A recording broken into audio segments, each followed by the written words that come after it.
Hello and welcome back to another EDH deck tech idea. Today we are taking a look at Shilgengar, Sire of Famine. It is a 5 mana 6/6 with flying, and one of its activated abilities is sacrifice another creature, create a blood token. If you sacrificed an angel this way, create a number of blood tokens equal to its toughness instead. For 3 Orzhov hybrid mana and sacrificing 6 blood tokens, return each creature card from your graveyard to the battlefield with a finality counter on it. Those creatures are vampires in addition to their other types. Remember that creatures with finality counters on them will get exiled instead if they would die. It is clear from looking at this creature that there can be built really nasty decks with some sacrifice and recursion loops, but we want to stick to the theme and play this one as an Orzhov Angel commander and reanimate some very powerful angel cards. So we play Battle Angels of Tyr, a 4 mana 4/4 with flying and myriad, and when it deals combat damage to a player, draw a card if that player has more cards in hand than each other player. Then you create a treasure token if that player controls more lands than each other player, and then gain 3 life if that player has more life than each other player.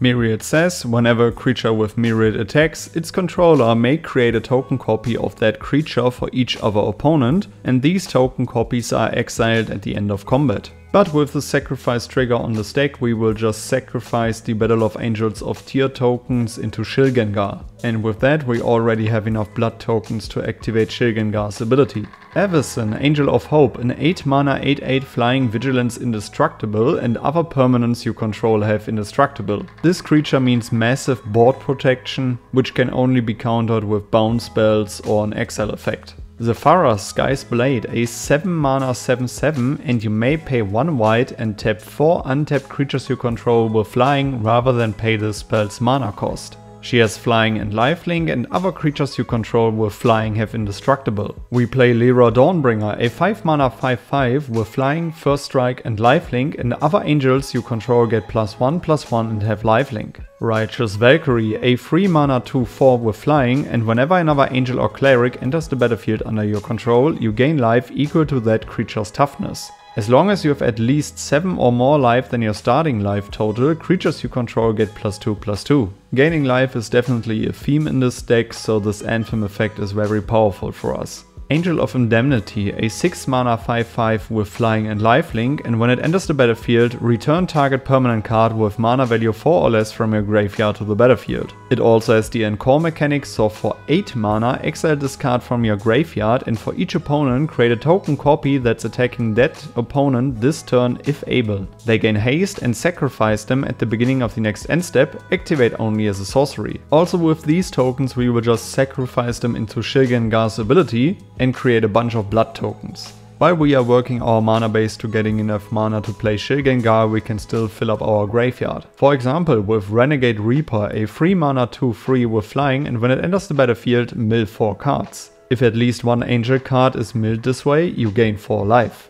Ripples of Undeath, a 2 mana enchantment, and at the beginning of your pre-combat main phase, mill 3 cards. Then you may pay 1 generic and 3 life. If you do, put a card from among those cards into your hand.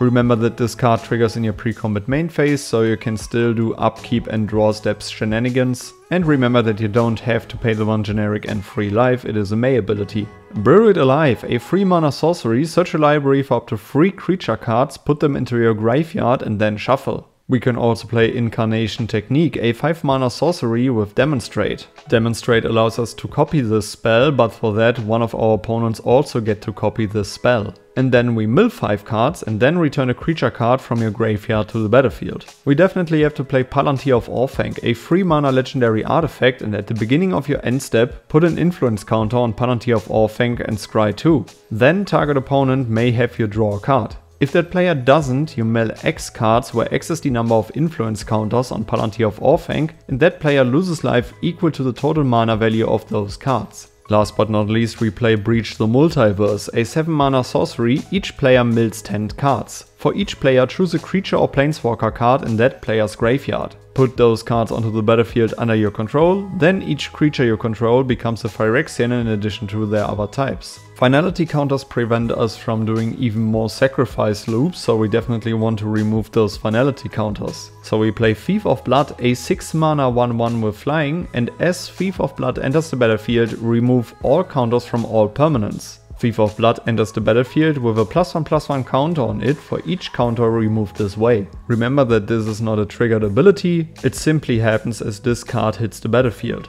Thane, the Broker, a 3 mana 3/3, and this guy has a lot going for him. You can tap him and sacrifice a creature to put 2 +1/+1 counters on target creature. You can tap him to remove a counter from a creature you control to create a treasure token, which is definitely what we want to do. And we can tap him, sacrifice an artifact to create a 2/1 white and black Inkling creature token with flying. And for 4 mana we can untap him. We also play Power Conduit, a 2 mana artifact, and we can tap it to remove a counter from a permanent we control. If we do that, we choose 1, we put a charge counter on target artifact, or we put a +1/+1 counter on target creature. Due to the fact that we are sacrificing a lot of our creatures, we also want to drain our opponents, so we play Zulaport Cutthroat, a 2 mana 1/1, and when it or another creature we control die, each opponent loses 1 life and you gain 1 life. We play Blood Artist, a 2 mana 0/1, and when it or another creature dies, target player loses 1 life and you gain 1 life. We are on Orzhov colors, so we play Cruel Celebrant, a 2 mana 1/2, and when it or another creature or planeswalker we control die, each opponent loses 1 life and you gain 1 life. One of the most powerful creatures in this deck is Mirkwood Bats, a 4 mana 2/3 with flying, and whenever you create or sacrifice a token, each opponent loses 1 life. Now imagine sacrificing a very powerful angel into Shilgengar's ability. For example, you create 6 blood tokens, so each of your opponents loses 6 life. Marionette Apprentice, a 2 mana 1/2 with Fabricate, so when this creature enters the battlefield, we either put a +1/+1 counter on it, or we create a 1/1 colorless server artifact creature token.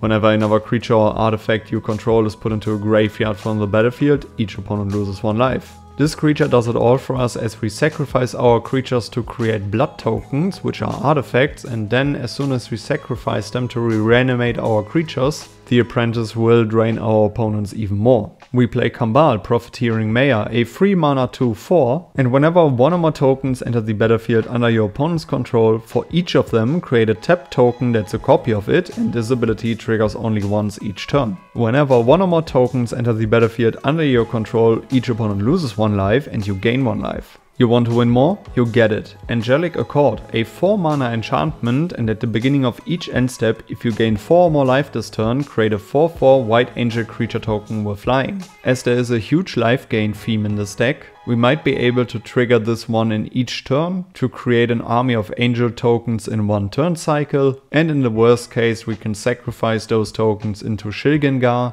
to create a lot of blood tokens. We play the same effect on Valkyrie Harbinger, a 6 mana 4/5 with flying and lifelink, and at the beginning of each end step, if you gain 4 or more life this turn, create a 4/4 white angel creature token with flying and vigilance. Because of that, we also have to play Resplendent Angel, a 3 mana 3/3 with flying, and at the beginning of each end step, if you gain 5 or more life this turn, create a 4/4 white angel creature token with flying and vigilance. It also has an activated ability for 5 mana. Until end of turn, Resplendent Angel gets +2/+2 and gains lifelink, so it already can enable itself. And a card that definitely hits the theme in this deck is Rampage of the Valkyries, a 5 mana enchantment, and when it enters the battlefield, create a 4/4 white angel creature token with flying and vigilance, and whenever an angel you control dies, each other player sacrifices a creature. This powerful enchantment will not only give you a body, it will also keep your opponent's boards in check while you build your win con with Shilgengar. Alright guys, these were a few cards that I will play in Shilgengar, Sire of Fame. Let me know down in the comments below which cards you would add to the deck, which legendary creature I shall feature next, and then I would say, see you in the next one. Goodbye guys.